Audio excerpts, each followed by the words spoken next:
कहानी इंग्लैंड की है। कहानी इंग्लैंड के नॉर्थ यॉर्कशायर की कहानी है। कहानी वहाँ के एक इलाका है थर्क्स, वहाँ की कहानी है।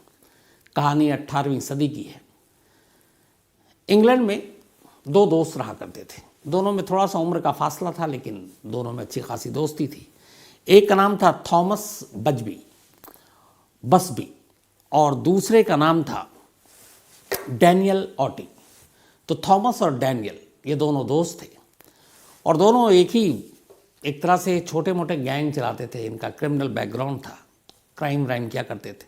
नकली करेंसियों का भी इनका धंधा था और ये दोनों वहीं थर्क्स में रहा करते थे। डैनियल और थॉमस, डैनियल जो है उम्र में छोटा था, थॉमस थोड़ा बड़ा था और दोनों का ये धंधा बहुत अच्छा चल रहा था। दोनों का गैंग बहुत अच्छा चल रहा था। इसी थर्क्स में एक बार हुआ करता था। अक्सर ये दोनों उसी बार में जाते और उस बार में जाकर ड्रिंक किया करते थे। तो दोनों की ज़िंदगी खुशहाल थी। क्राइम की दुनिया इनकी अपनी चमक रही थी। लेकिन इसी दौरान में ये पता चला कि जो डैनियल है उसकी एक बेटी है एलिजाबेथ, और एलिजाबेथ से उसका दोस्त थॉमस प्यार करता है। अब ये बात डैनियल को थोड़ी अटपटी भी लगी, लेकिन उम्र में दोनों का के गैप था, तो उसे लगा चलो कोई बात नहीं, दोस्त है और मेरी बेटी से प्यार करता है, मैं इसको जानता हूँ। तो खैर उन दोनों ने शादी कर ली। शादी के बाद भी इन दोनों की दोस्ती और बिजनेस पे कोई असर नहीं पड़ा। दोनों साथ ही बिजनेस करते, साथ ही क्राइम की दुनिया के अपने धंधे, सब कुछ चल रहा था। 1702 में ये कहानी शुरू होती है। 1702 में डैनियल और थॉमस ये दोनों उसी अपने फेवरेट बार में जाकर ड्रिंक कर रहे थे। अच्छा, उस बार में सालों से ये दोनों जाया करते थे और वहाँ जब जाते तो जो थॉमस है, थॉमस की वहाँ पे एक फेवरेट चेयर हुआ करती थी, जिस कुर्सी पर वो बैठकर शराब पिया करता था। कई बार ऐसा होता बार में जब ये जाता और कोई दूसरा बंदा उस कुर्सी पे बैठा होता तो उसके ओनर से कहकर वो उसको उठवा देता था।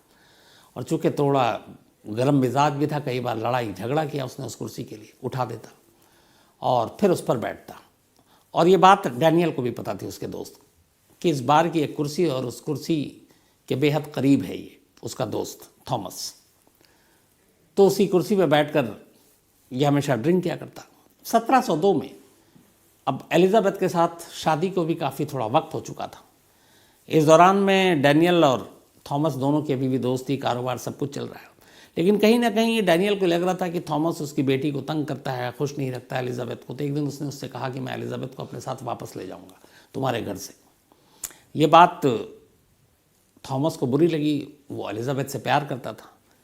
खैर इसी के बाद दोनों एक शाम पहुँचे 1702 में, एग्जैक्ट डेट याद नहीं हो, तब कहीं मेंशन नहीं है, और उसी बार में जाकर शराब पीने लगते हैं। दोनों में झगड़ा होता है।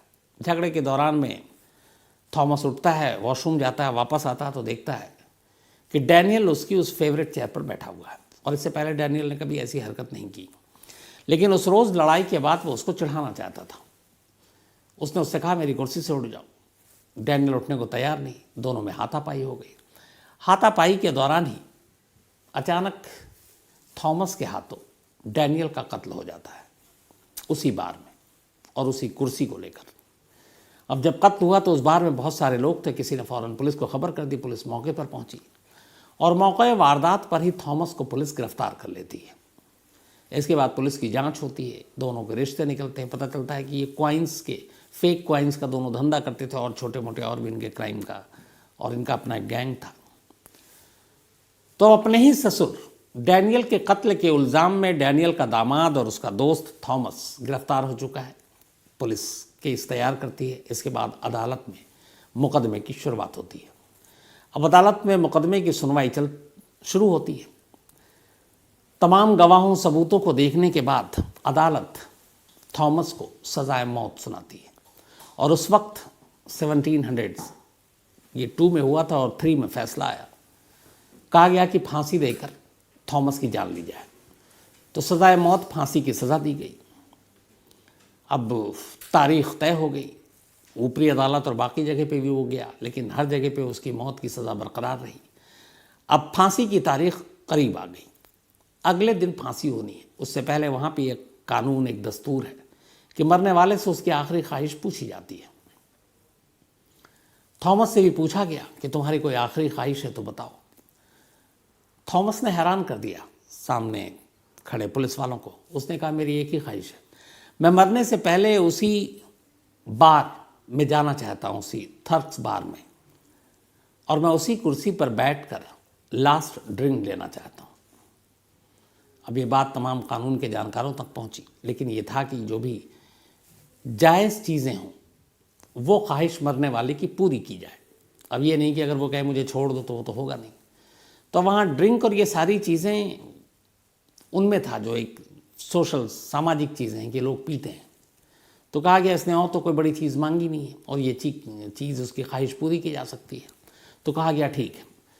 तो पुलिस की कस्टडी में थॉमस को उस थर्क्स के उसके फेवरेट बार में ले जाया जाता है और वहाँ ले जाने के बाद बाकायदा वो उसी कुर्सी पर बैठता है। उस कुर्सी पर बैठने के बाद वो ड्रिंक लेता है और फिर कुर्सी से खड़ा होता है, कुर्सी से विदाई लेता है, लेकिन चलते चलते कहता है कि खबरदार अगर किसी ने हिम्मत की मेरे बाद इस कुर्सी पर बैठने की, वो बचेगा नहीं। अब लोगों को लगा कि यूं ही बोल रहा है। इतना कहकर वो पुलिस के साथ वापस आता है। नेक्स्ट डे तय वक्त पर थॉमस को फांसी दे दी जाती है। अब उसकी मौत हो गई। अब उसने ये जो बात कही इसने किसी ने ध्यान भी नहीं दिया, बात आई गई हो गई। अब थोड़ा वक्त बीता। कुछ वक्त बीतने के बाद इधर ये हुआ कि जब ये सारी चीज़ें हुई उस वक्त लोगों को ये बात भी पता चली कि इस बार में कत्ल हुआ है डैनियल का और उसके एक दोस्त ने किया है। तो फिर जो नया मालिक था उस पब, उस बार का, उसने उस बार का नाम ही रख दिया बसबी स्टूप इन, इस बार का। तो अब थॉमस बसबी, जिसको फांसी हुई, जिसने अपने ससुर का कत्ल किया, उसी के नाम पर उसने ये बार रख दिया। और फिर ये धीरे धीरे कहानियाँ आने लगी कि उसने जाने से पहले ऐसे ऐसे धमकी दी थी। फिर लेकिन उसकी फेवरेट कुर्सी की भी कहानी उस वक्त तक सुनाई जाने लगी और लोगों को जो भी बार में आता तो बताया जाता कि देखो एक कुर्सी है, इस कुर्सी के लिए एक झगड़ा हुआ, झगड़े में एक दामाद ने अपने ससुर का कत्ल किया। तो ये बात लोगों को बड़ी इंटरेस्टिंग लगती, सुनते, मुस्कुराते, पीते चले जाते। तब तक सब कुछ ठीक था। लेकिन धीरे धीरे वक्त बीतता है। चिमनी साफ करने वाला एक कर्मचारी इस बार में पहुंचता है। वो पहला शिकार था। बार में पहुंचने के बाद वो अपना सफाई वफाई करता है। चूँकि जब सफाई का काम, ये सारी चीज़ें चल रही हैं, तो बार में उस वक्त लोग नहीं हैं। वो सारी सफाई करने के बाद थक जाता है। उससे कुछ उस वक्त तक याद है नहीं। वो नीचे उतरता है, चारों तरफ सफाई करने के बाद अनजाने में उस कुर्सी पर जा बैठता है जो कुर्सी थॉमस की थी।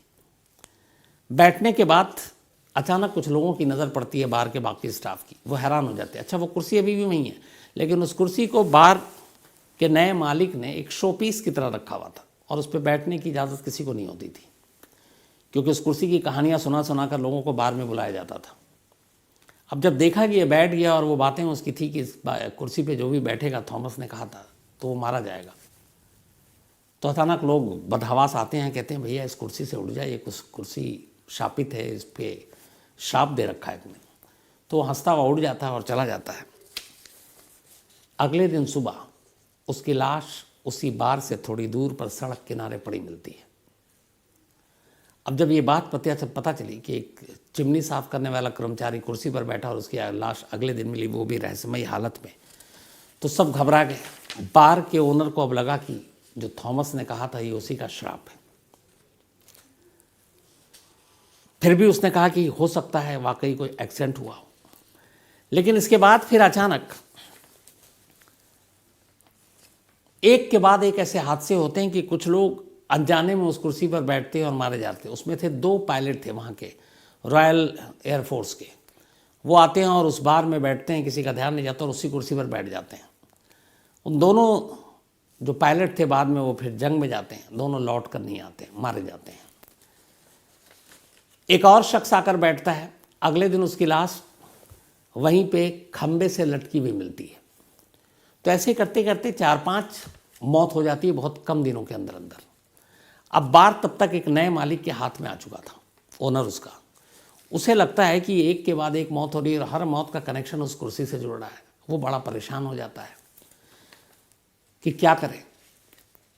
फिर उसे लोग कहते हैं, उसे बताते हैं, क्योंकि अब वक्त भी बहुत ज़्यादा बीत चुका था थॉमस को मरे हुए, कि तुम्हारे पुराने ओनर से बात करो। पुराने ओनर से वो कांटेक्ट करता है, कहते हैं हाँ वो कुर्सी जो है उस पर किसी को बैठाना मत, वो शो पीस है, उसकी कहानियाँ सुनाओ, ग्राहक बुलाओ।